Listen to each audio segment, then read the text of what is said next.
Kira-kira ini saya belum mulai ya, tapi nggak apa sambil santai dulu. Gimana nih? Oke. Nah, kira-kira kalau, kalian melihat, guidebook, itu kita ada beberapa agenda atau study jam pertemuan ke depan. Nih kelihatan ya. Yang pertama pasti ada foundation. Kira-kira 2 pertama itu kita make sure untuk fondasi, maths-nya itu lumayan, dalam artian mengerti mengapa hal itu terjadi. Juga kita di sini ada, programming basic for ML which is, Python. Kita bakal banyak menggunakan Python dan juga di sini kan ada prerequisites ya, ada syaratnya. Itu sebenarnya harus bisa dulu Python secara secara familiar lah ya, karena kita nggak bakal menulis dari assalamualaikum dunia atau hello world gitu. Kita bakal langsung nyobain library aja gitu, membuat function dan mungkin bikin-bikin agregat atau segala macamnya. Baru kita masuk ke machine learning yang dimana akan sangat panjang banget, tapi di sini kita compact aja, kita nggak bakal ngulas semuanya karena nggak bisa. Mungkin kalian butuh, I don't know, 20 years atau something gitu. Dan ya, kita akan langsung mulai. Sorry. Oke, ya sebelum saya mulai, bismillahirrahmanirrahim. Perkenalkan, sebelumnya selamat datang di study jam machine learning pertama, yaitu Math for Machine Learning. Kalau dari judul di BV-nya, not so bad actually, karena kita hanya mengulas mungkin pelajaran-pelajaran di SMA. Kita nggak bakal dalam banget ya, karena ya mostly machine learning ya seperti itu gitu. Sebelumnya mari kita kenalan dulu. Perkenalkan, nama saya Muhammad Syarindra, bisa dipanggil Syarindra, Indra atau Akbar. Saya sendiri merupakan co-leader dari GDGOC Widyatama University buat masa bakti sekarang 2024 sama 2055 dan tahun lalu juga saya sebagai co-lead di sini. Saya merupakan mahasiswa informatika di Universitas Widyatama dan juga merupakan alumni dari Bangkit jurus learning path-nya di mesin learning juga. Buat tahun ini banget, masih baru, yang band satunya seperti itu. Di sini ada my socials ya, jadi kalian bisa approach aja, bisa tanya-tanya mengenai apapun, mulai dari organization, scholarship, atau machine learning itu sendiri, itu bebas.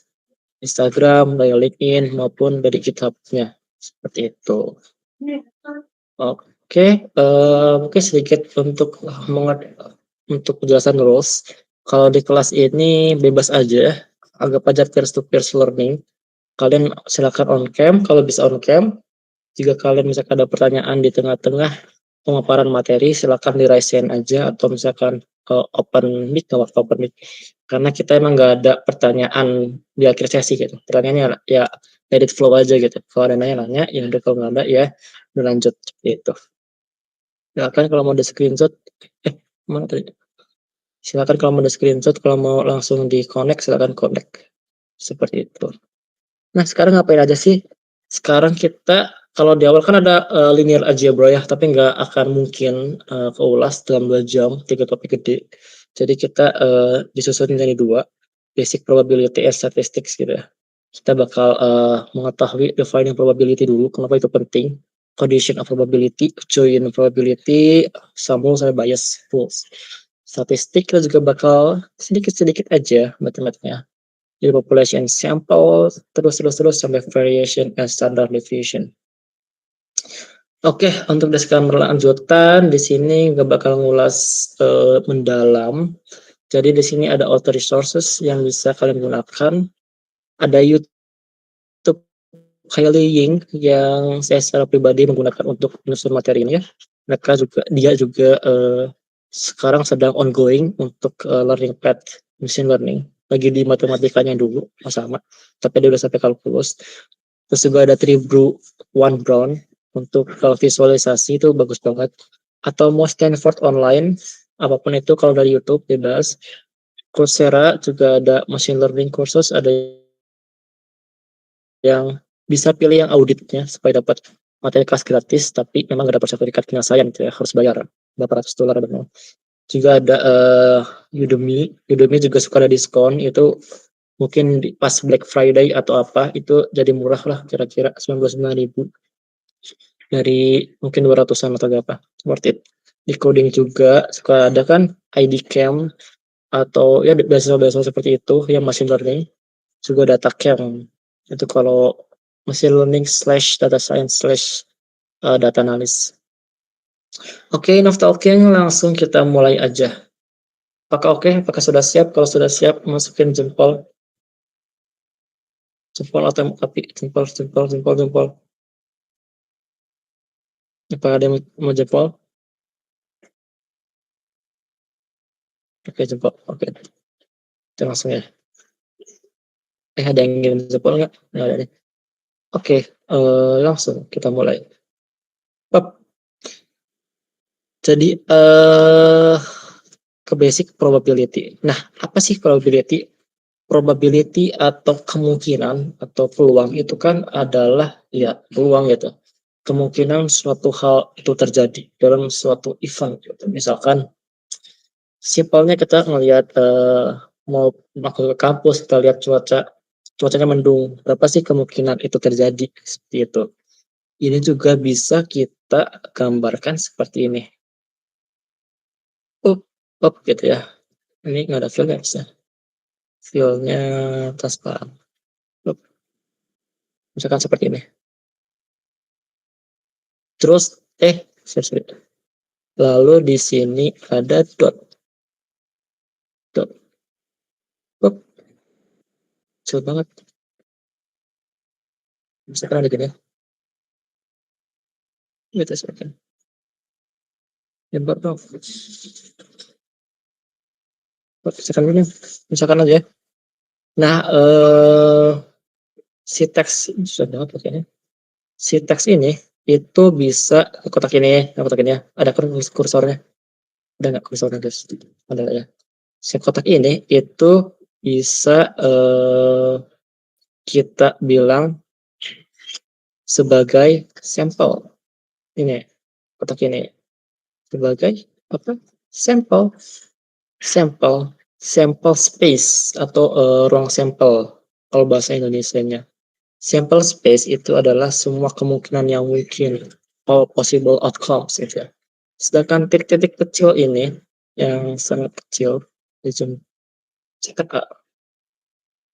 ini adalah eventnya, kejadiannya. Jadi atau possible outcome, itu event. Possible space outcome. Kenapa? Ya, itu kan ada banyak. Jadi tadi misalkan sekarang saya mau kemana? Mau lihat cuaca. Possible outcome-nya ada apa? Cuacanya bisa cerah, hujan, misalkan thunderstorm, atau apa, gempa gitu. Dan eventnya possible outcome yang mungkin terjadi, misalkan kita mau melihat, oh cuacanya sedang cerah gitu ya. Di sini misalkan atau cerah, di sini itu mendung, di sini itu hujan. Itu adalah event atau possible outcome. Nah, saya buka yang lain. Oke, jadi kita misalkan berbicara dengan peluang kemungkinan A itu terjadi di sample space atau possible outcome itu berapa? Nah, biasanya itu yang kita bicarain di basic probability. Berapa peluang hujan di semua kemungkinan cuaca yang mungkin terjadi saat ini, gitu. Oke, apakah oke? Thumbs up, thumbs up. Udah oke belum? Bisa lanjut ya? Viko, Sabrina, thumbs up nggak? Salman? Oke, thumbs up. Nah, kita thumbs up. Oke, selanjutnya. Nah, contoh lain juga, ini misalkan kita duplikat dulu. Adalah, yang biasa kita pelajari adalah dadu. Set, kita gambar dadu. Set. Set set set set. Ini dadu ya, anggap aja dadu. Oke, coba. Oke, ini adalah dadu. Misalkan ini 1, itu di situ. Misalkan ini 1, 1, ini 2,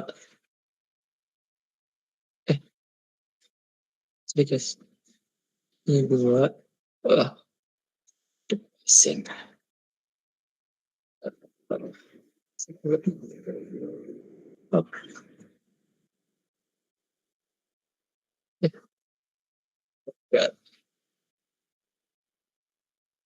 Ya udah gitu lah ya. Banyak kan dadu gimana gitu, dadu gitu. Nah, kita ingin misalkan mapping dulu berapa apa aja sih kemungkinan yang bisa dadu keluarkan gitu. Tadi bisa kita S berapa? Ada yang mau pop up nggak? Kasih tunjuk nih. Mas Iksan, gimana silakan Mas Iksan. Berapa apa aja sih kemungkinan dari dadu itu ketika dilemparkan satu buah dadu ya? Mas Iksan. Ini siapa? Dias. Boleh, boleh. Bisa 1, 1, kemungkinan bisa 2, bisa 3 sampai 6. very good, very good. Saya kasih tapi dulu bentar, mana ya tapi. Nggak ada di, ada itu ya. Nah, yang tadi Mas Dias itu sebut itu adalah sample space atau semua event yang bisa terjadi gitu, semua mata dadu yang bisa muncul dalam satu waktu, karena ini adalah satu mata dadu aja. Ini juga si nomor 1 ini bisa kita bilang misalnya A1, A2, A3, terus gitu ya, sampai A6. Ini misalkan kita taruh di sini, itu berarti ada di mana? A1 misalkan di sini, ini A2, ada kursornya nggak sih guys? Udah ya? Misalnya ada A2 di sini, terus yang mengisi titik-titik ini, si kotak ini sampai A6. Misalnya kita dapat pertanyaan gini, terus berapa kemungkinan si A1 itu muncul? Peluang atau bisa kita simpulkan kayak gitu ya. Berapa kemungkinan A1 itu muncul? Ini gimana cara jawabnya? Probability ya. Boleh. Sampel dibagi sama jumlah ininya. Sampelnya dibagi sama jumlah apa kemungkinannya. Ya, Jadi ya, 1/6. very good, very good. Misalkan notasi probability ini biar nih ya. Mana ya? Notasi matematikanya susah ketik ya. Ya, pokoknya peluang kemungkinan itu terjadi adalah eventnya itu ada berapa atau misalkan tadi benar sampelnya berapa dibagi dengan jumlah kemungkinan sampelnya. Dalam artian ini kita kan mau ngeliat peluang munculnya mata dadu 1 itu berapa. Kita lihat dulu di dalam sampel ini ada berapa mata dadu angka 1. Ada 1. Total semua possible outcome-nya ada 6. Ada, udah jadi. Itulah adalah peluang munculnya angka 1 di satu buah peluang munculnya angka 1 di satu buah mata dadu gitu. Misalnya kita coba di sini. Oke, misalkan saya mau peluang munculnya angka 1 adalah 1/6 ya. Kalau misalnya kita roll the dice 5, 2, 0. Nah, berarti peluang munculnya angka dadu yang lainnya berapa? Ada yang tahu nggak? Kalau P2 berapa? 1/6 juga. 1/6 juga, betul, sama aja. Ini kan sama untuk semua gitu kalau itu mata dadu. Jadi misalkan kita mau nebak-nebak, itu ya misalkan let's say you gamble gitu, misalkan kamu judi gitu, jangan ya, tapi kemungkinan semua datanya semua mata dadu yang mungkin itu ya rata. Kecuali ini ada satu penelitian lagi yang seru banget dari salah satu YouTuber gitu ya. Jadi ada kemungkinan beberapa mata dadu itu lebih sering muncul dibanding yang lainnya. Aku lupa lagi eee, detailnya gimana, tapi kira-kira ada yang unik. Kira-kira misalkan pilih 1 sampai 10, itu kira-kira kemungkinan yang paling banyak dipilih itu 7. Itu somehow seperti itu, based on, research ya. Oke, kita udah paham ya di sini. Nah, dari sini juga kita bisa, melihat bahwa untuk sorry, untuk setiap A, ini saya ketik ya, bentar. For every for every A, peluang ya, itu selalu lebih dari sama dengan 0, bener nggak? Mungkin nggak sih peluang itu kan dari 0 sampai 1 atau dari 0% sampai 100%. Mungkin nggak sih suatu peluang kemunculan event itu negatif 10? Tidak. Betul nggak? Nggak mungkin ya? Nah, jadi ini salah satu rules yang harus dipahami gitu ya, bahwa peluang itu pasti lebih dari 0 untuk setiap event. Nggak ada peluang yang namanya negatif 100 atau negatif 1000, itu nggak ada. Peluang itu antara 0 dan 1 atau 0% sampai 100%. Di sini juga kita bisa pahami yang kedua, bahwa peluang seluruhnya itu pasti sama dengan 1. Maksudnya gimana? Misalnya kita ini, peluang angka dadu muncul 1 tuh berapa? 1/6. Itu kalau kita kalkulator gitu ya, kita hitungkan adalah 0, berapa tuh? 0,1666 sekian. Itu kalau kita tambahkan sampai 6 kali atau let's say kita kali aja 6. Boom, itu hasil 1, gitu. Misalkan coba di kalkulator sendiri. Misalnya contohnya gampangnya, kemungkinan, cuaca hujan itu 50%. Kalau ada 2 cuaca, hujan sama cerah, artinya kemungkinan cuaca itu cerah kan ya sisanya aja 60%. 50 tambah 50 kan 100, betul? Betul. Oke, itu yang kedua, konsep, yang kedua yang harus dipahami. Yang ketiga, bahwa, event, dari A sampai ke AN, A A1 misalnya, A1, A2, titik-titik, AN itu disjoin. Disjoin itu apa? Artinya dia tuh unik untuk setiap event. Ini juga bisa kita simbolkan sebagai P peluang dari A1 ditambah A2, A2 ditambah titik. Ini saya perbesar dulu bentar. Titik-titik sampai AN. AN ini sama aja kayak peluang A1 ditambah peluang dari A2, ditambah titik sampai peluang dari AN. Nah, balik lagi ke tadi yang disjoin. Disjoin itu artinya, mutually exclusive. Artinya setiap event itu nggak mungkin terjadi setiap satu waktu itu nggak mungkin terjadi 2 event secara bersamaan. Misalnya gini, aduh nggak kelihatan ya. Bentar bisa. Udah ya. Nih di tengah-tengah sini. Misalnya, lempar dadu, satu buah mata dadu ya, satu buah dadu. Mungkin nggak sih, bahwa muncul muncul di satu waktu itu muncul angka 1 dan 2 secara bersamaan? Mungkin nggak? Ada yang bilang mungkin, ada mungkin nggak? Tidak. Tidak ya? Atau enggak misalkan di satu kota itu misalkan mahasiswa itu kemungkinannya dia tidur dan bangun dalam satu waktu, itu nggak mungkin terjadi kan. Jadi dia itu desain atau eksklusif untuk setiap event. Jadi dia tidak akan tumpang tindih atau bertabrakan ya. Misalkan ini adalah visualisasinya.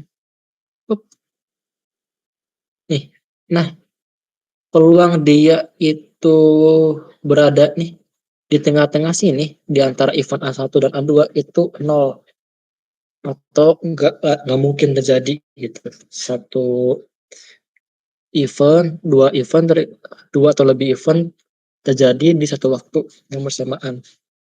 Tidak mungkin dalam satu kondisi khusus ya. Oke, dari sini apakah oke? Kita mau lanjut materi lagi. Oke, atau ada yang mau ditanya dulu? Tugas, gas, gas. Nah, tadi lagi mengenai tadi bilang lah, katanya kan is join, tapi ini kok ada join probability. Untuk suatu kejadian itu ada kemungkinan dua different event itu terjadi. Misalnya gini, itu kan satu mata dadu kan gak mungkin ya, 1 dan 2 itu muncul secara bersamaan. Nah, kalau 2 mata dadu mungkin nggak? Ya mungkin dong.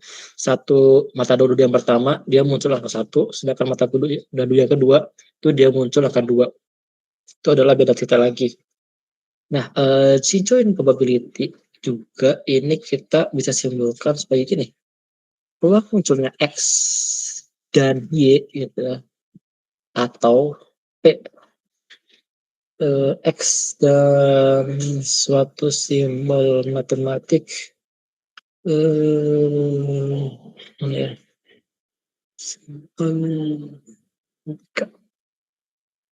Mana ya? Bawah. Nah, ini intersection P dan Y gitu. Atau bisa kita notasi lain adalah peluang dari X dan Y seperti ini. Contohnya apa? Contohnya ini. Save dulu kali ya.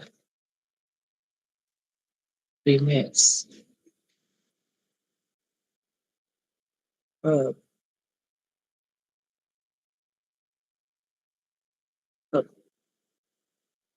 Misalnya ada 52 kartu ya, kartu remi. Itu kan ada terbagi dari 4 ya. Ada blacknya ada 2, black of spades, black of clubs ya. Red juga ada red of heart, red of diamonds gitu ya. Itu ada 4. Masing-masing rows kan ada 13 nih. Yang space 13, yang last cup ya, itu 13, yang heart 13, diamonds juga 13 ya. Nah, dari sini kita misalkan ada lagi pertanyaan. Nih, siapa yang mau jawab? Enggak. Berapa peluang munculnya black? Berapa guys? Ada yang mau jawab enggak? Kita dapat apa-apa? Ya, Mas Ali katanya mau jawab. Berapa peluang munculnya black? Kartu black. Berapa? Ada yang on cam tadi? On mic tadi? Satu kartu black atau semua kartu black? Semua kartu black. Pokoknya kemunculan angka yang dia tuh black dari semua kartu remi. Berarti setengah? Setengah? Mungkin? Dikunci. Betul. Ini kan 13 ya. 13, 26. Kalau semuanya berapa? 52. 52. Dan kita sederhanakan 1/2. Gila. GG. Kita kasih applause dulu, kasih applause. Gitu ya guys, nggak apa guys, jangan malu untuk pop up. Kita kesini dulu. Ini peluang munculnya black. Terus kalau peluang ada lagi, peluang munculnya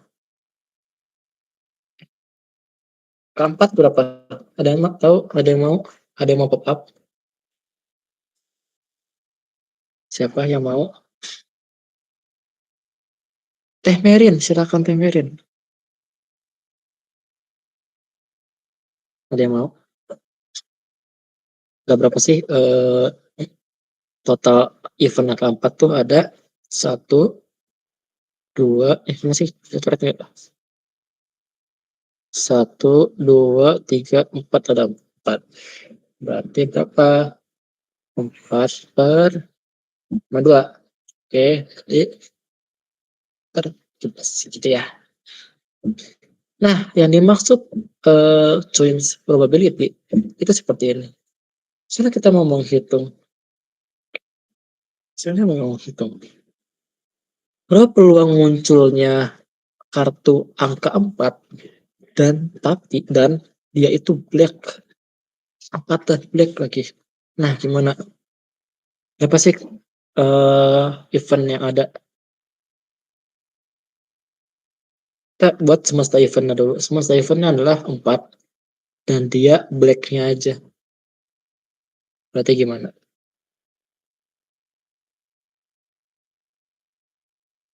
Kalau kita balik lagi sini, maka ini kotak ini adalah total kemungkinan yang ada, yaitu 52.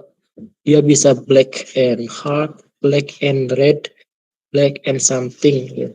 Sampai black of diamond juga mungkin. 52 si kotaknya itu. Sedangkan si A eventnya itu ada berapa? 1, 2, ada 2. Jadi uang dari kartu itu, yang kartu yang muncul adalah 4, nomor 4 dan warna hitam itu ada 2 per 2. Berapa ini sederhanain? 26. Oke, mudah bukan? Ada yang mau nambah lagi? Seperti itu. Kalau peluang munculnya dia itu angka as dan red berapa? Ada yang tahu?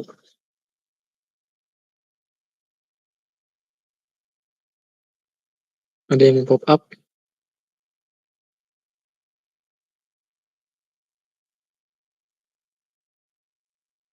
Mantap. Mana sih itu? Tukar 26 gitu ya guys ya. Oke.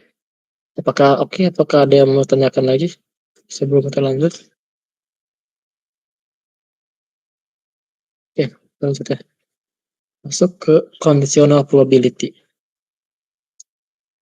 Nah, conditional probability itu adalah peluang suatu kejadian dengan syarat kejadian itu terjadi.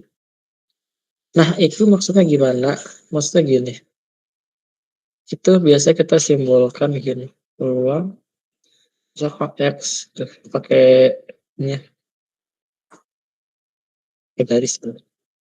Peluang munculnya X peluang munculnya X ketika event given gitu ya. Ketika eventnya itu terjadi, probability of event X given event.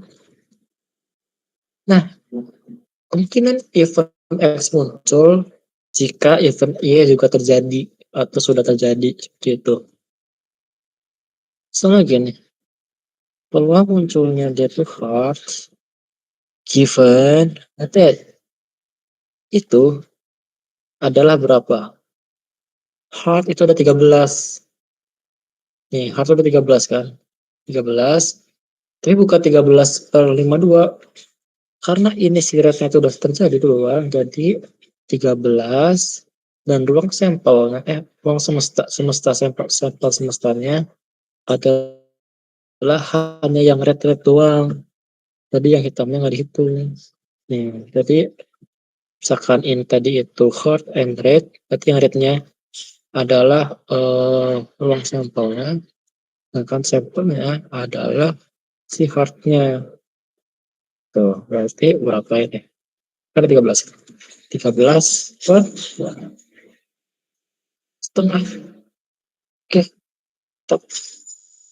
Lah, terus Tanya lagi, siapa yang bisa jawab ya? Peluang munculnya hard dan dia itu black. Ini berapa? Setengah juga. Setengah? Sure. Yakin. Ya, yakin. Hard and black. Hard and black. Hitam ada yang hati nggak? Oh iya, nggak ada ya. Nggak ada ya? Iya, nggak ada. Sebabnya. Nah, tapi peluang sampelnya berapa? Kemungkinan yang mungkinnya berapa? Isi kotak ininya. Sampel space-nya berapa? Ini kan hard and black ya. Berarti sampel space-nya tetap 26. Kan ada yang black. Jadi kayak di partisi gitu loh. Karena dia minta yang black, berarti yang black dulu aja. Baru nanti permintaan itunya yang hati. Karena kan nggak ada ya hati dan hitam gitu. Nggak ada. Jadi 0/26. 0. Nggak mungkin hal itu terjadi. Seperti itu. Apa lagi? Misalnya angka 4 dan black itu berapa? 2/26 ya. Karena yang 4 itu kan ada 2 di sini 4 dan total yang black itu ada 26. Oke, mantap. Apakah udah oke guys? Nah, si conditional probability juga bisa kita notasikan dengan bentuk yang lain. Itu P given Y gitu ya, adalah probability dari X dan Y dibagi peluang dari si Y gitu ya. Ini kita kotakin seharusnya.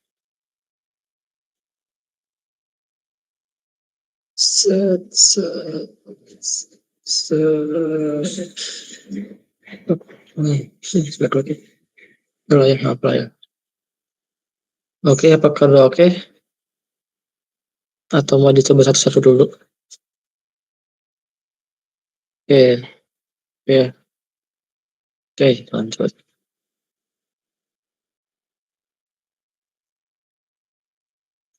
Kita masuk ke independence.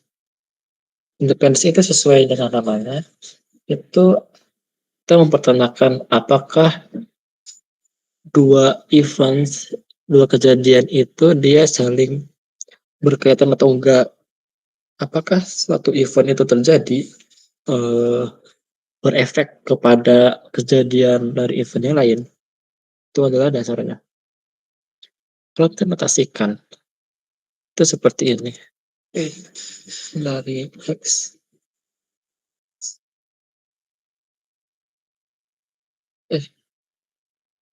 Sambungan peluang dari X. Oh, kok sama? Sama terus. Di mana X dan Y adalah independen. Ini juga bisa kita notasikan seperti ini. X ini peluang ketika kita mencari peluang X dan Y itu sama aja kita seperti menghitung peluang X dikali peluang Y. Oke, oke.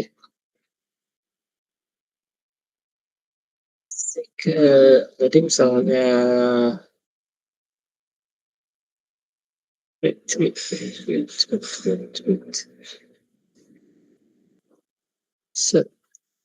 sama sih semua. Oke, kita coba lanjut lagi ke sum rule. Sum rule itu seperti ini. Saya menggambar dulu.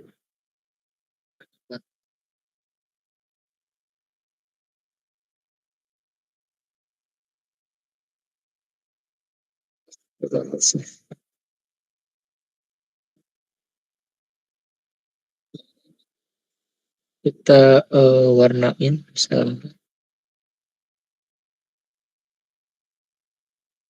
misalnya kita partisi menjadi Wait, jadi 3 bagian.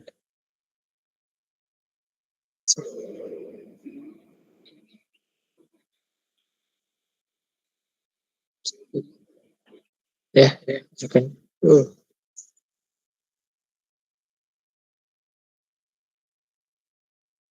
misalnya kita kita partisi menjadi 3 bagian.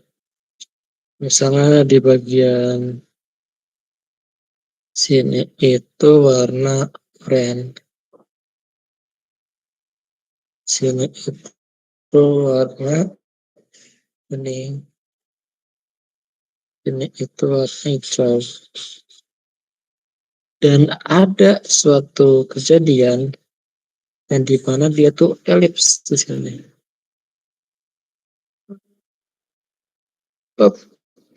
Nah, ini itu misalkan si A-nya, si eventnya. Ini itu si eventnya. Dan ini yang kotak-kotak ini tuh misalkan kita namain warna orange itu C1, C1, C2, C3. Oke. Nah, kita mau menghitung peluang si kejadian A itu muncul ketika si sampel space-nya itu berbeda-beda gitu atau berpartisi gitu ya. Ini agak tricky ya, tapi nggak apa-apa. Kita sekilas aja. Ini juga bisa kita simbolkan seperti ini. Peluang dari si A, si yang elips aneh itu, adalah sum. Mana tadi simbol belakangnya? Sum.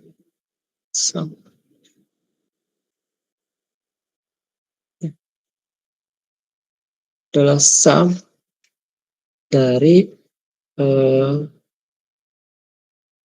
peluang A, C ke I, C1, C2, C3 gitu ya. Di mana sum ini di bawahnya adalah CI-nya. Ini bisa sama dengan berarti P peluang dari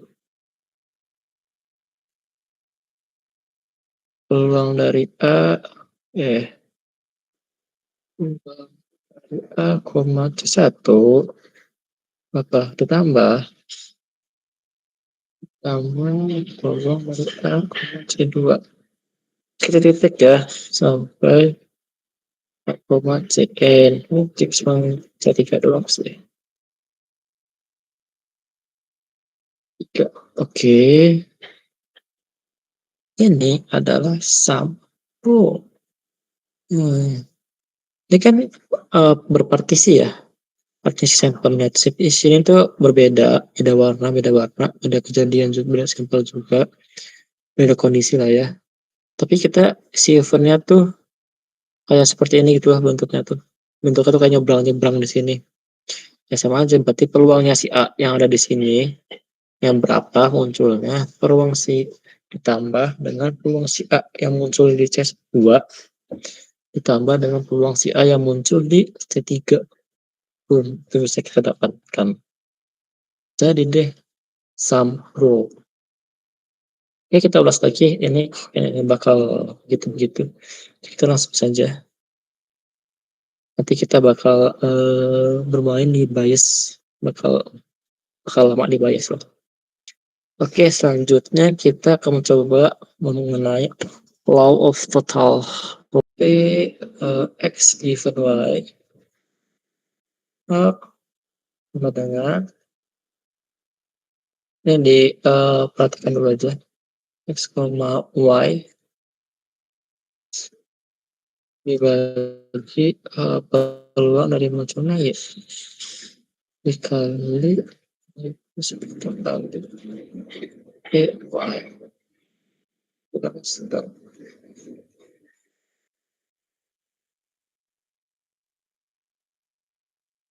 Kalau kita lihat yang sebelumnya, yang mana sih? Mana tadi?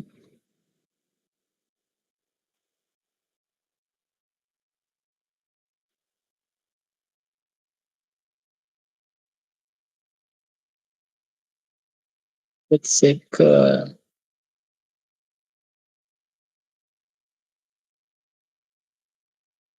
Ini ya. Nih. Nih. P given Y itu kan sama dengan kayak gini ya. Sama aja kayak PX per P. Atau nih, ini satu. P kali X. Yang mana sih? Belum ditulis. Ini itu bisa kita masukkan sebagai P X given Y. Ini udah tulis deh. Ya, given.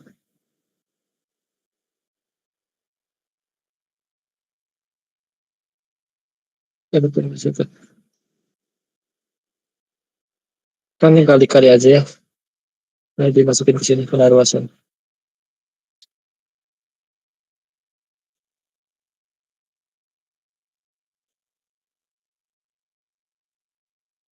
P yang tadi sama yang tadi tinggal dipindah ruasin aja. Px sama dengan P X koma Y gitu. Ini nih.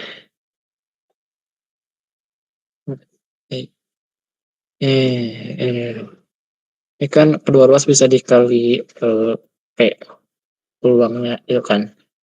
Px given Y ini bisa dikali P Y sama dengan Px koma Y per P ini dikali P ini coret gitu ya. Saya tinggal Px given Y dikali Px sama dengan P, X, Y. Seperti itu. Set. Nah ini ya. Lagi ke PA. Peluang munculnya. Uh, si ini sum of something ini adalah sum.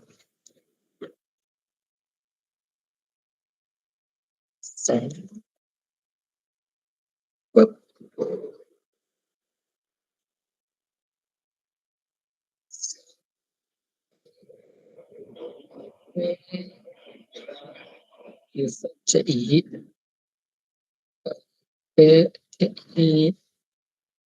begitu deh. Contohnya Bang, gimana? Contoh ya. Di situ kita bakal tulis. Misalnya gini, kita mau menghitung. Misalnya kita lagi hujan-hujan ya. Dan kita mau hitung, oh berapa sih kemungkinan saya makan mie rebus? Gitu ya. Kita kan makan mie rebus kalau hujan atau cerah. Nah, kan ketika hujan-hujan lah ya, bukan ketika panas-panas. Misalnya kita menghitung kemungkinan makan mie rebus. Gitu.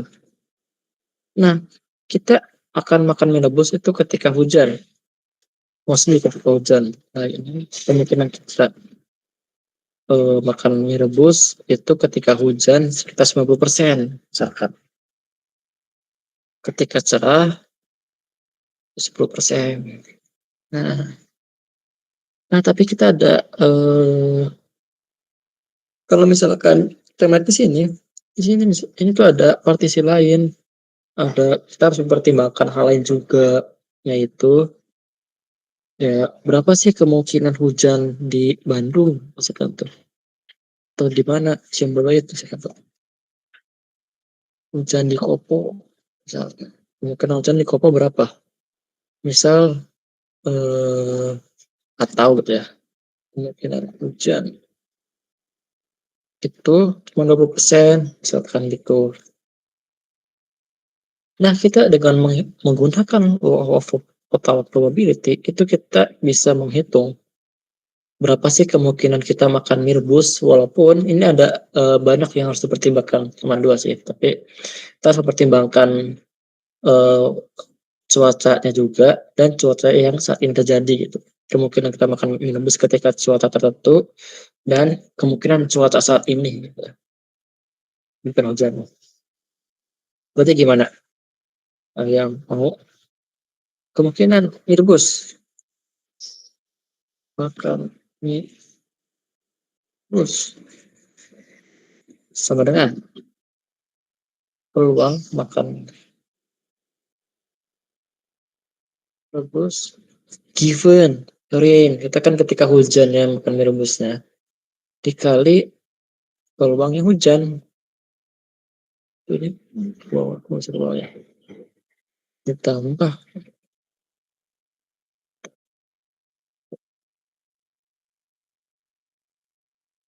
peluang, makan mie rebus ketika apa, cerah, kali peluang cerah. Terus kenapa seperti itu? Balik lagi ke diagram-diagraman ini. Mereka itu cerah, ini hujan gitu ya. Seumprit si elipsnya ini itu kemungkinan kita makan instan ketika hujan. Sedangkan seumprit elipsnya ini milik kondisi lain, yaitu ketika cerah. Jadi kan ada 2 ya kondisi yang harus diperhitungkan. Oleh sebab itu kita menggunakan hukum baik total probability. Nah dari sini kita bisa langsung hitung aja. Gimana, ada yang mau bantu? Siapa yang mau bantu? Ayo. Dapat poin, nggak ada yang. Siapa yang mau bantu? Jadi gimana?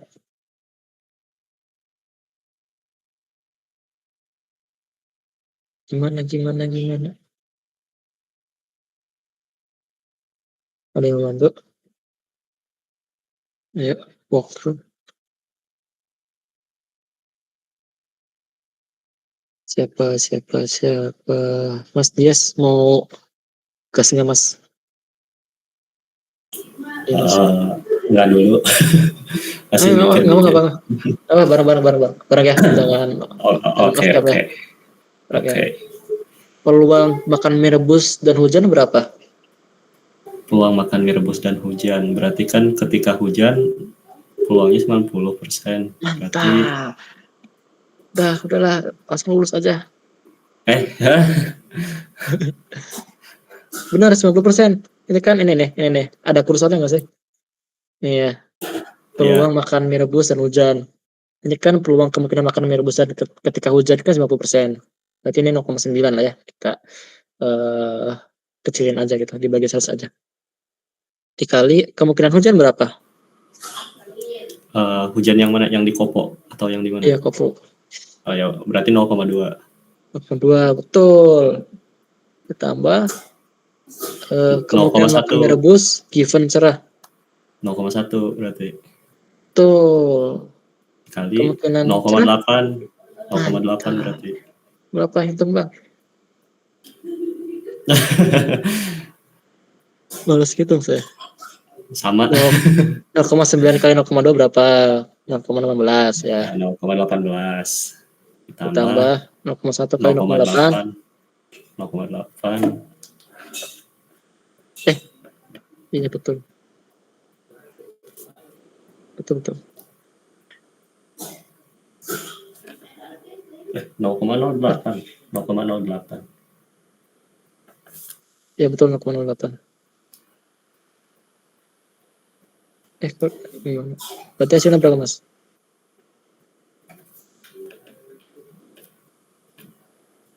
Masih kemarin lagi. Bentar ya. Berarti hasilnya kira-kira 0, ini tinggal ditambah aja berapa tambah-tambahnya kan. 0,26. Nah, ini kan kalau kita lihat sekilas kan, oke, kemungkinan kita makan mie rebus tuh 90% ketika hujan loh. Tapi kemungkinan hujan di daerah kita itu cuma 20%. Jadi kalau kita hitung menggunakan begini-beginian ya kan, jadinya kemungkinan kita makan mie rebus itu hanya 26%. Wadidaw, mantap. Gimana guys, yang lainnya oke nggak? Mau contoh lain? Contoh lain, boleh. Apa ya? Nggak ada sih kayaknya habis soalnya. Ya kita langsung ke Bayes aja lah. Nanti di Bayes ada break, masuk ke statistik. Cuma punya 1 jam lagi. Oke, masuk ke Bayes terus, guys. Bayes terus atau theorem Bayes adalah cara kita menghitung peluang suatu kejadian berdasarkan informasi baru. Nah, ini sering banget kalau di machine learning itu ada pakai naive bias something lah ya. Ini karena agak fundamental banget untuk machine learning gitu. Nah, ini bisa kita notasikan sebenarnya peluangnya A given B adalah peluangnya A, ini kan yang di awal itu ya. B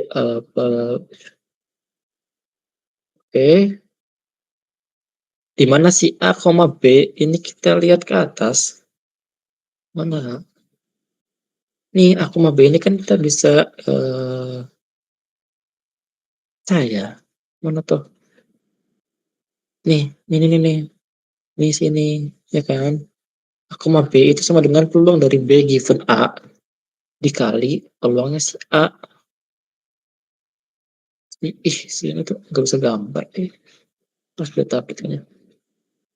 Berarti ini kita bisa sama dengan di bawahnya lagi si peluang B given kebalik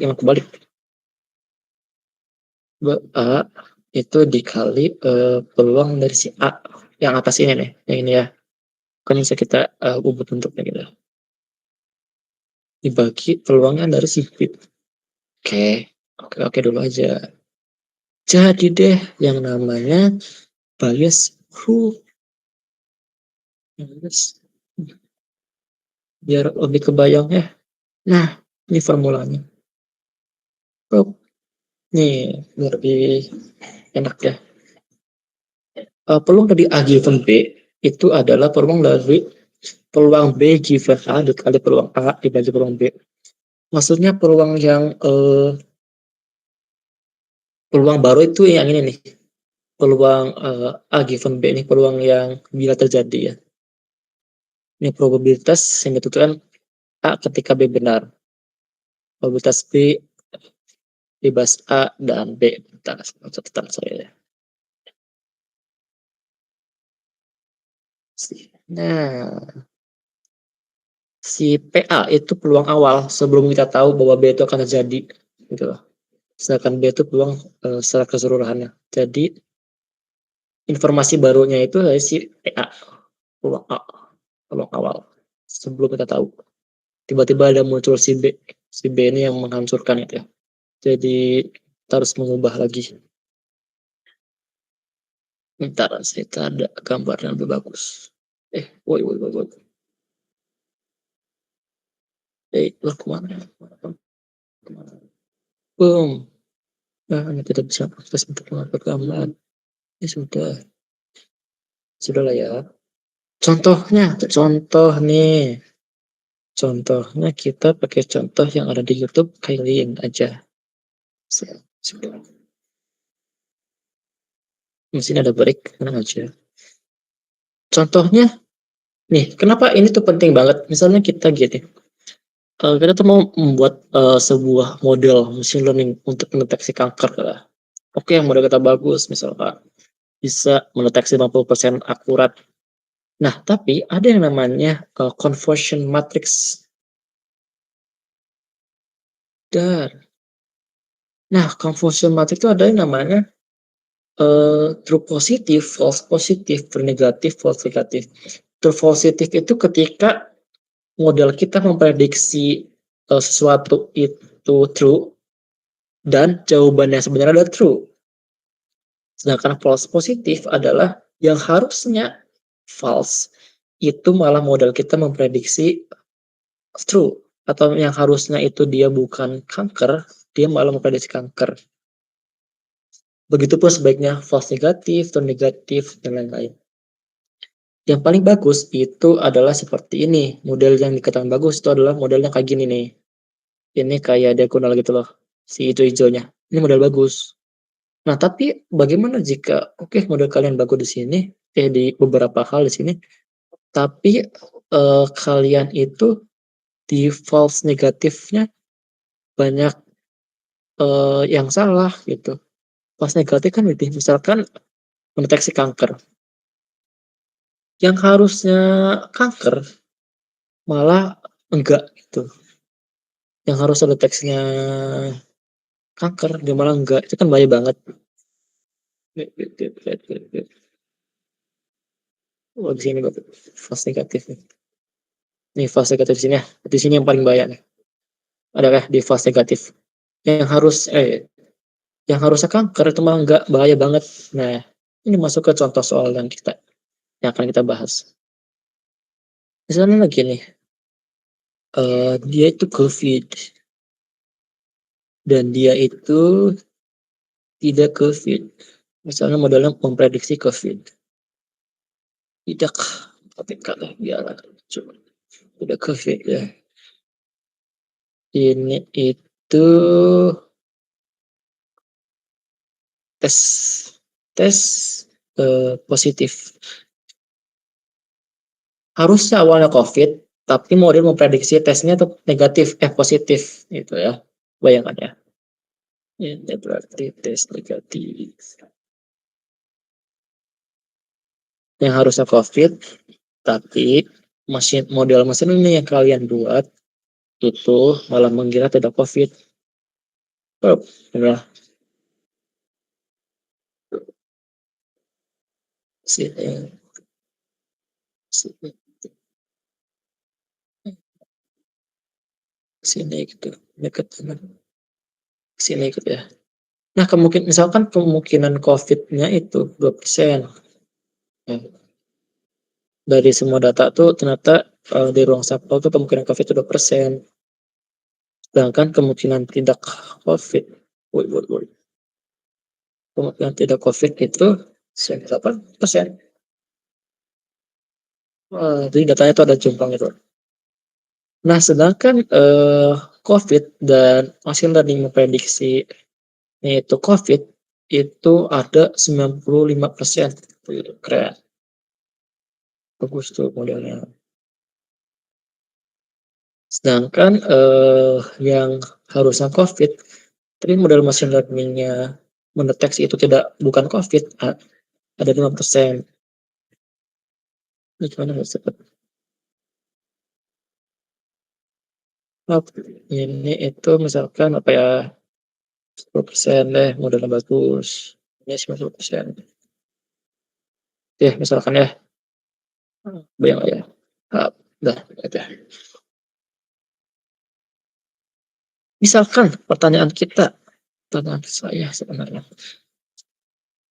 Misal saya itu mendapat tes negatif, dapat positif loh saya itu. Setelah ngetes, nauzubillah ya, saya mendapatkan tes positif. Berapa sih kemungkinan saya benar-benar memiliki COVID dan COVID dari flu aja langsung COVID. Berapa? Gimana caranya? Kita menggunakan si bias tadi. Ini kan agak susah ya kalau kita matematik pakai cara konvensional gitu. Sebab itu Bapak Bias menghadirkan metode peluang peluang COVID dan ketika tes itu positif, betul, coba kita lihat di formula nih. B-nya tuh bias aja.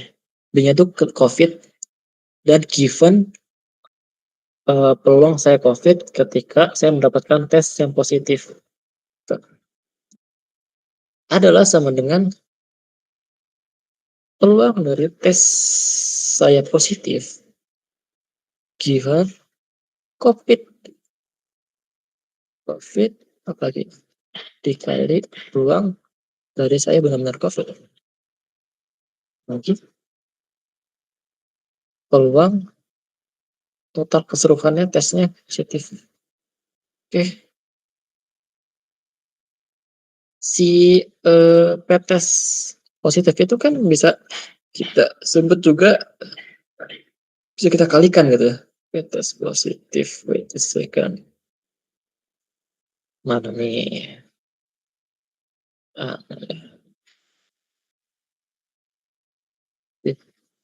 Nih pakainya. Nih seperti itu. Adalah PX dan ini bisa juga kita bagikan seperti ini.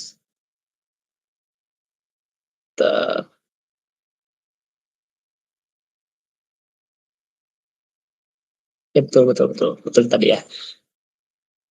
Oke, kita langsung aja berarti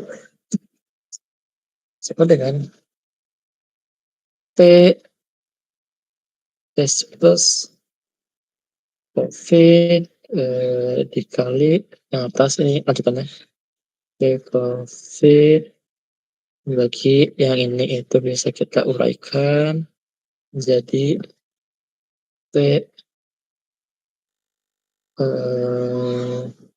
test plus tidak COVID, tidak COVID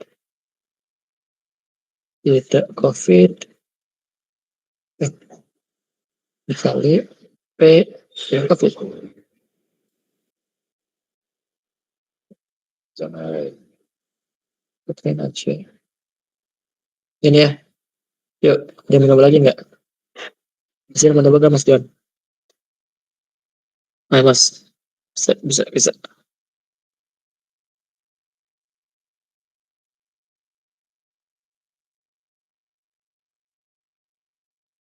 Kita aja dulu. Peluang dari ini apa? Peluang dari P-test dan COVID. Ini ya, 95. Berarti ini 0,95. Terus peluangnya P-COVID berapa? 2%. Dikali 0,02 per 10. P-test tidak COVID. P-test COVID. Ini bisa kita cobain lagi. Oh sorry ini kurang panjang. Ini P test apa nggak? P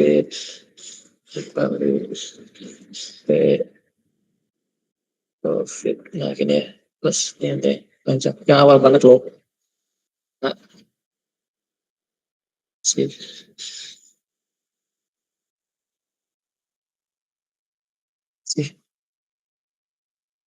Ini yang ini. Awal. Ini si law of sum probability itu. Ini si yang COVID tambah yang tidak COVID. Yang tidak COVID-nya aja. Informasi nanti.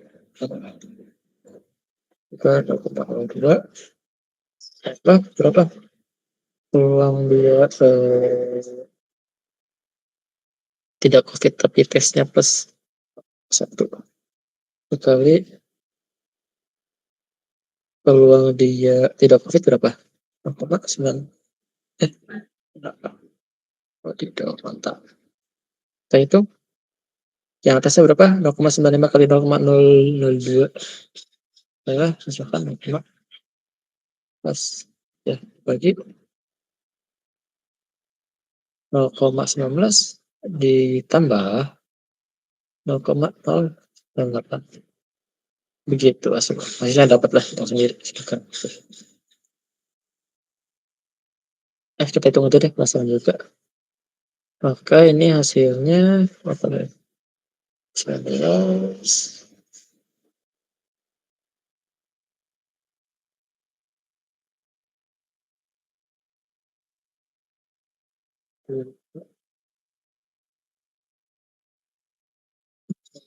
coba ya.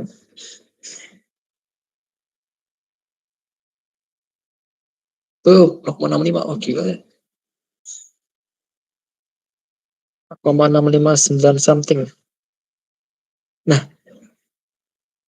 saya kan dapat bukan saya misalkan si Budi kan setelah tes COVID itu dia ternyata positif. Tapi sebenarnya karena kita tahu bahwa ada error di, di alatnya, misalkan di penetrasi Covid-nya, itu sebenarnya peluang kita benar-benar Covid itu nggak cuman sih, adalah 0,65%.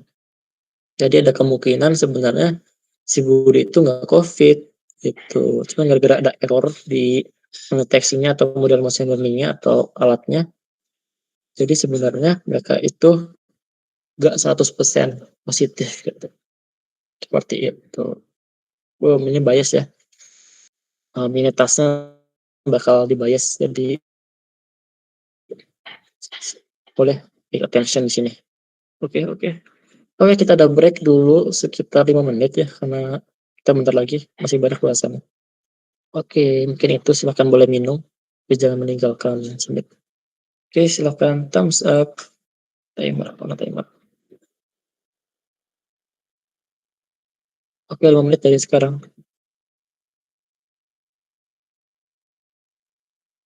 Dika jangan keluar, Dika.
Tes, tes, tes. Oke, kita lanjut lagi ya. Bentar lagi. Oke, next kita masuk ke statistik. Nah, sebelum itu kita harus mengetahui dulu mengenai population and sample. Populasi itu apa sih? Misalnya saya gambar orang ya, anggap aja ini orang gitu ya. Ya, itu bawah. Ini orang, we don't judge ya. Orang, wow. Ya. Ini orang. Misalnya kita mau mengetahui sentimen masyarakat terhadap pemilu, misalnya masyarakat Indonesia terhadap pemilu 2024 misalnya. Bang, bang, bang, bang, bang,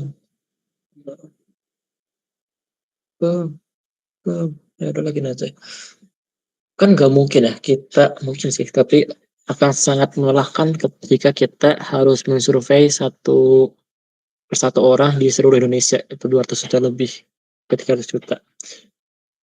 Itu kan akan memakan sangat resource yang sangat banyak dan juga butuh waktu yang gila juga gitu ya. Nah, terus caranya gimana?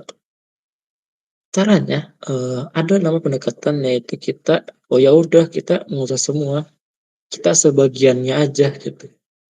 Misalkan kita pilih beberapa kandidat, misalkan si ini, si ini, si ini gitu. Kita pilih sampelnya aja, sampel atau perwakilan yang bisa kita gunakan untuk mewakili seluruh populasi gitu. Misalnya dari suatu kelas yang isinya 30, kita ambil let's say 10 orang atau 15 gitu, atau 15 orang.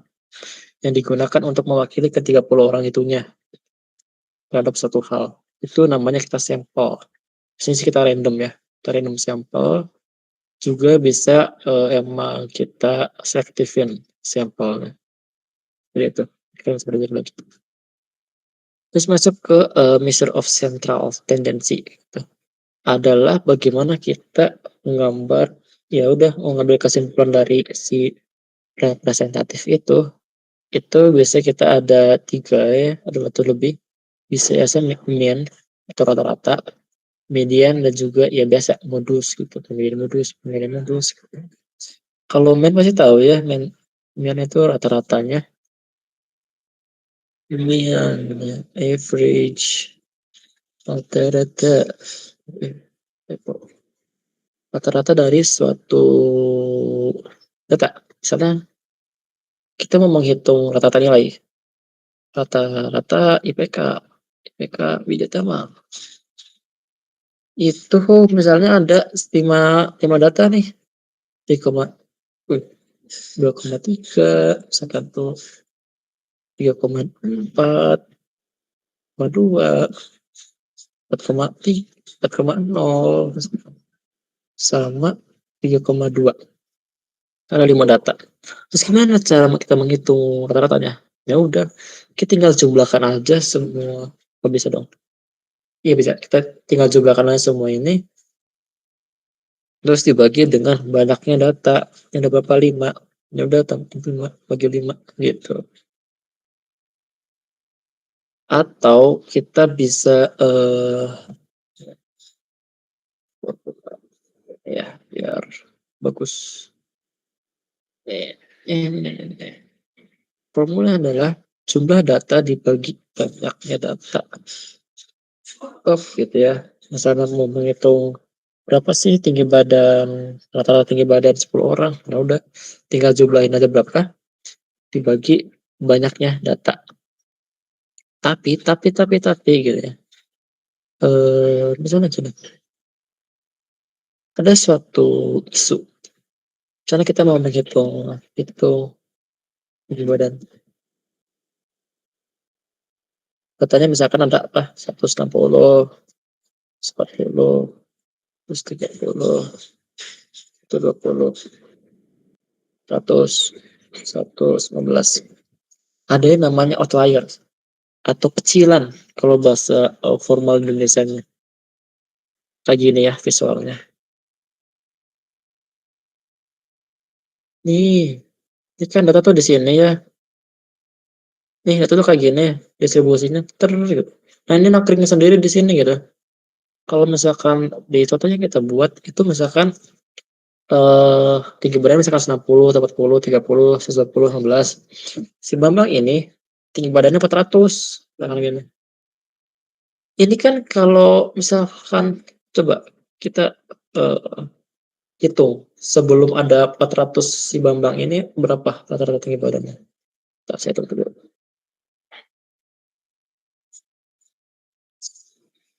160,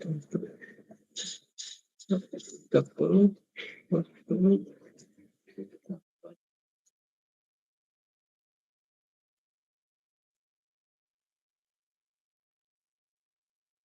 terus 13 kalau belum ada si Bambang ya. Misalnya dibagi 5, mananya 100, apa tadi? 33. Nah, tapi ada si outlier ini yang tiba-tiba nangkring di sini. Misalkan 400, bayangin, misalkan yang awalnya 133 itu dia tinggi badannya menjadi begini. Jadi 177,5. Wow, ini sangat wadidaw. Kenapa kayak gini? Karena kita coba lihat aja dari sini persebarannya. Yang tinggi badannya 177 atau lebih itu berapa orang? Gak ada. Atau bahkan cuman dia doang sendiri si 400 ini yang tinggi badannya di atas 177. Sedangkan yang lainnya di bawah semua. Nah inilah yang menjadi isu ketika kalian bermain dengan data, apalagi data big ya. Biasanya kan kalau masih mini project gimana sih di Kaggle paling diuji dan di mana-mana. Nah, kalian harus menyiapkan outlier ini. Ada beberapa metode untuk menghilangkan outliers, tapi itu kita akan bahas di pertemuan. Nah, mungkin belum atau empat. Nah, kira-kira kayak gini. Ini kepadatannya segini, tinggi badannya rata-rata segini, tapi si itu di sini dan dia mengacaukan semuanya gitu. Nggak semuanya sih. Ini mengacaukan ketika kita menghitung rata-rata atau menghitung hal yang berkaitan hal yang sangat sensitif terhadap outlier gitu. Oleh sebab itu nanti kalian juga akan belajar mana sih algoritma yang robust terhadap outlier atau yang sangat terpengaruhi dengan adanya outlier. Ini ya. Misalkan tinggi badannya berapa, tiba-tiba ini sih 400 daripada mengacaukan segala ini misalkan gitu. Oke, ya langsung ke median 30 meter lagi. Langsung ke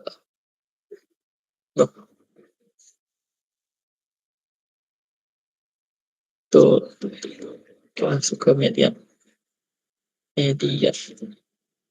Ini nih seperti yang sudah kalian tahu, ya adalah nilai tengahnya dari suatu nilai. Misalnya kita ambil segini, itu berarti tapi ada syarat pertama. Syaratnya itu adalah harus diurutin dulu. 19, apa tadi? Yang dari konten. 1, 2, gitu ya. 3, 4, 5. Nah, gini nilai tengahnya berapa? Ya 3 gitu ya.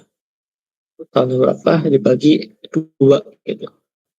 Kalau misalkan dia ganjil seperti itu. Kalau misalkan dia genap, dia bakal ada koma-koma di situ. Ya dia ini. Datanya kan ada apa nih? Ada 5 ya. Berarti datanya itu 5 dibagi 2. Setengah kanan, setengah kiri. Berarti dia ada di 2,5. 2,5. Ini di sini nih. Ini kan satu data pertama, data kedua, data ketiga. Di sini berarti ada 3. Begitu. Kan tuh. Modus atau mod. Mod itu simpelnya pasti yang paling sering muncul itu di bertaburannya data gitu. Misalnya nih, data gini. 4, 6, 1, 1, 2. Nah, kita hitung dulu setiap uniknya gitu, setiap unik value-nya. Kan ada 1, ada 3, ada 4, ada 6, ada 5 ya. Ada 6. 1 itu ada 3, sedangkan sini ada 1. Berarti modusnya atau yang paling banyak adalah 1. Begitu. Simpel kan? Simpel. Langsung aja ke issue of dispersion. Itu intinya adalah kita pengen melihat terus ada di sini. Kita ingin melihat seberapa rapat mungkin ya tight, seberapa rapat atau compact atau seberapa lengkap dari data kita. Ini dan tutut. Ini gambar enak saya ambil screenshot saja. Ya, misalnya contoh gini, persebaran data. Nanti ketika kalian pre-processing data itu ada namanya IDE, eksplorasi data analis gitu ya. Nah, kalian harus mengenali dulu datanya sebelum kita ketik sana sini. Karena harus tahu dulu datanya itu apakah distribusinya rapat atau tersebar seperti ini. Gitu. Nah, kalau ini adalah contoh data yang rapat, nilai dengan rapat. Misalkan contohnya tinggi badan, berarti tinggi badannya berapa? 110, 119, 120, berapa. Kalau ini berarti ada yang 40, ada 100, ada 190, 160, 190 di sini gitu. 3 poin lah ya. Sedangkan range, terakhir tuh. Range atau hampir sama, yaitu wait, it's ya range atau ya range gitu. Range dari awal ke akhir. Misalkan kita punya data seperti ini kan rapat ya. Kita hitung nilai max-nya, nilai tertingginya, atau paling kanan, dikurangi nilai minimum. Jadi range. Atau kadang range mah absolute value gitu ya. Range jarak antara dua objek itu selalu positif gitu ya. Mau kalian 25 dikurangi 75 itu harus positif. Bisa juga kalau hitung A1 atau 2 itu A min B. Tidak ada absolute value seperti itu. Misalkan ini 100 dikurangi 5, jaraknya adalah 45. Oke, mana lagi? Seperti itu sih, asik. Benar betul lagi. Ya. Wait. Nah, terakhir ada variance standard deviation. Wow.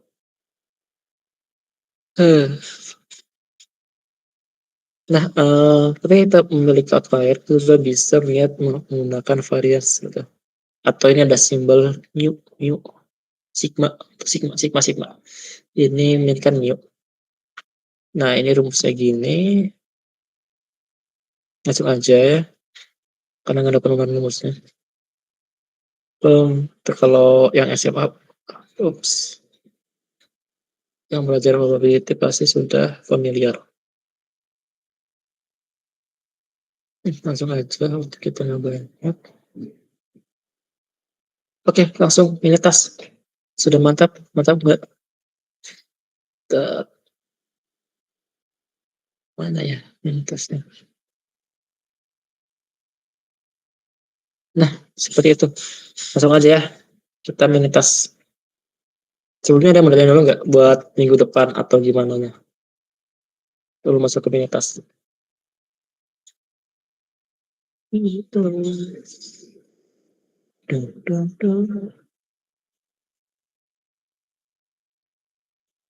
Udah ready?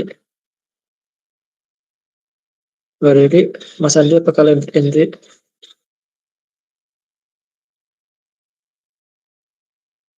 Ready ya? Siap. Satu, dua, tiga, confirm. Jangan saya dulu. Itu punya saya. Sorry. Ini tas satu. Deteksi i spam. Ini bisa gue possible soalnya udah pernah solve.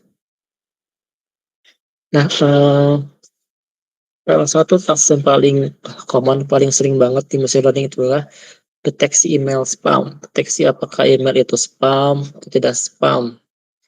Berdasarkan beberapa kategori, beberapa atribut, atributnya. Misalnya kayak ini. Kita menghitung email spam atau tidak itu berdasarkan dua kata aja yang paling sering. Gratis atau dan hadiah gitu ya. Misalkan email spam gitu ya, gratis apa-apa atau Anda mendapatkan hadiah gitu padahal kan kita nggak pernah ngapain gitu ya. Misalkan ini ada data misalnya kata gratis, ini pakai apa? Ini pakai bias rule. Kata gratis muncul di 80% email. Agak berakrobat memang dari soalnya, tapi bisa.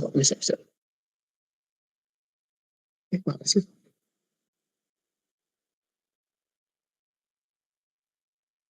Ya, tuh. Spam. Tahu.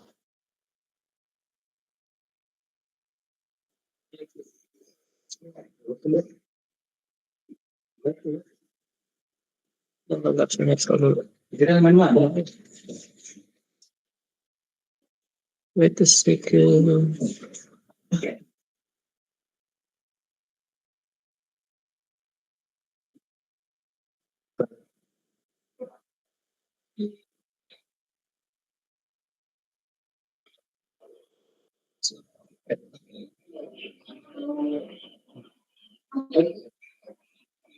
Ini buka itu maju tangan.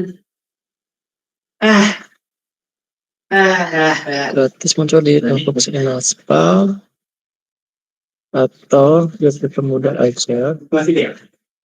Ini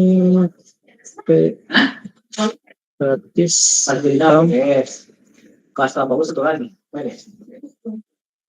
Nah itu mah dari pelaporannya adalah berapa? Kasih dulu ya, kasih. Dari dosen 8 ke 15 itu ikut ya. 40%. Kayaknya sih kita dipakai gue nih. Ternyata konsumsi sih kita perlu aja lagi. Iya, spam itu kalau pengen kan. Kalau di sini kita ekspor kontak ya. Paling sih cuma bola kita. Padahal nanti kualitas itu kan mau ikut terus dari itu di 70 pas kita mau isi persen email spam dan 30% email spam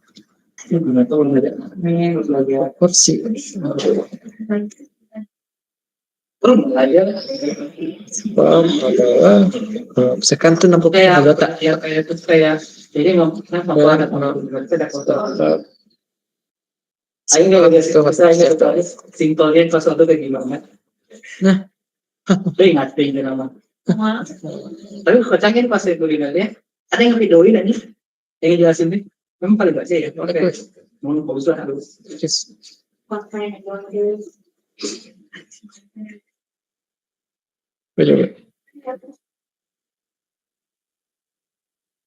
nah tuh impasnya challenge-nya adalah boom itu dari balik balik itu macam kan ya itu probabilitas email menjadi spam jika kata gratis dan hadiah muncul di dalamnya.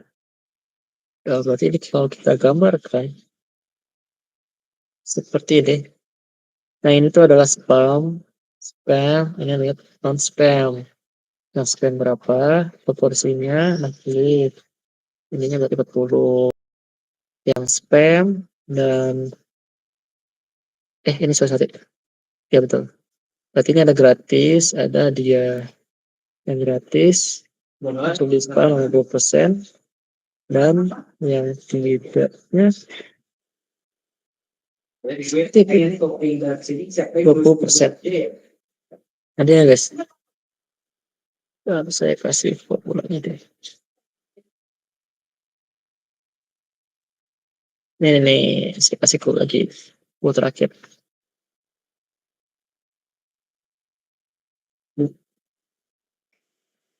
Tinggal itu aja peluangnya dia spam,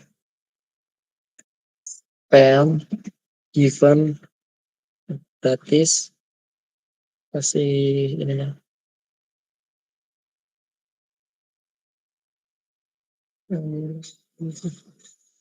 Apa namanya itu intersection ya?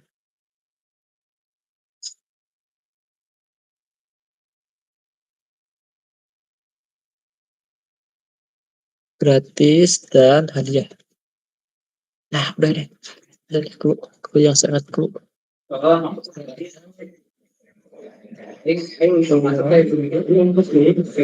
ya? Ya, pos hidup di sana. Aku belum tes aja sih, belum yakin. Ada ini kali spam. Nah ini dia.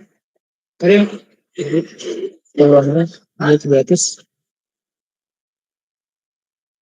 dan hadiah. Nah ini clue yang sangat wadidaw. Per bulan dikasih. Nah pengumpulannya gimana? Pengumpulannya silakan di grup. Bukan dikumpulin ya, diskusi di grup malah. Silakan diskusi di grup. Diskusi.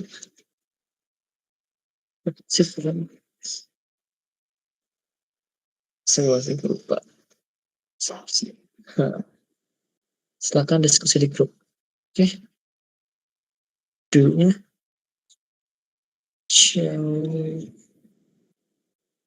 Dulunya. minggu depan.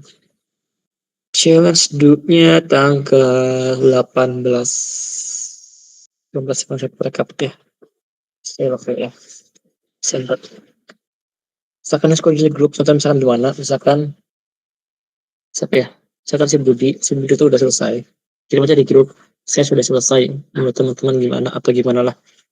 Menurut saya seperti ini, atau menurut saya gimana lah. Nanti biar yang lainnya bisa belajar dari situ. Oke, apakah oke?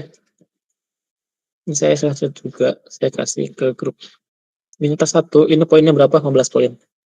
Jadi buat kalian yang ambis silahkan dikerjakan. Oke, apakah oke? Kalau oke kasih jempolnya.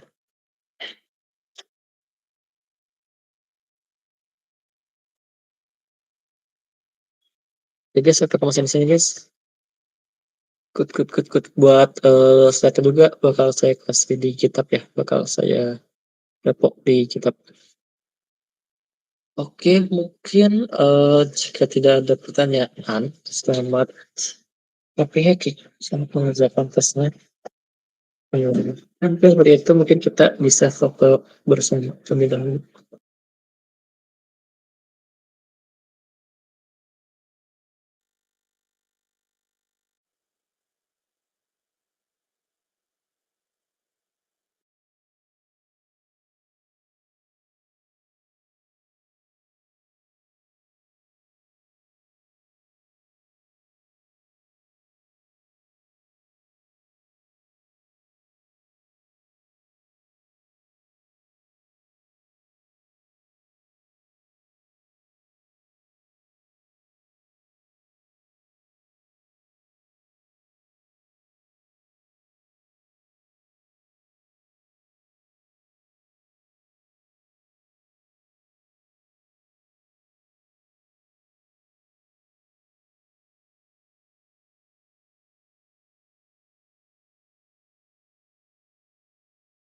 Ya Allah, Lianut, kan seperti ada saya. Terima kasih. Silakan gunakan grup dengan sebaik-baiknya. Silakan nge-share hal-hal yang berbau machine learning ataupun yang lainnya bebas.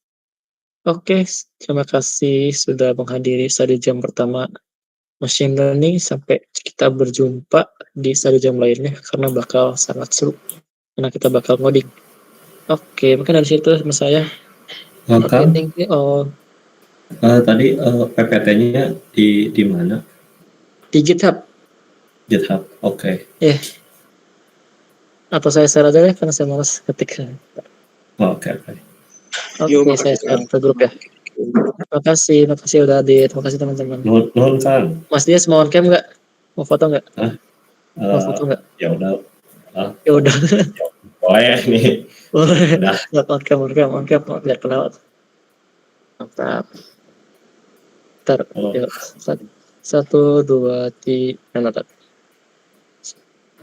1, 2, 3. Gini, masih noning well gitu ya. Oke, 1, 2, 3. Sesaat lagi. 3. Oke. Sampai jumpa lagi. Kita bakal ngerjain project seru kan. Oke, thank you Mas. Saya tutup ya. Oke semuanya.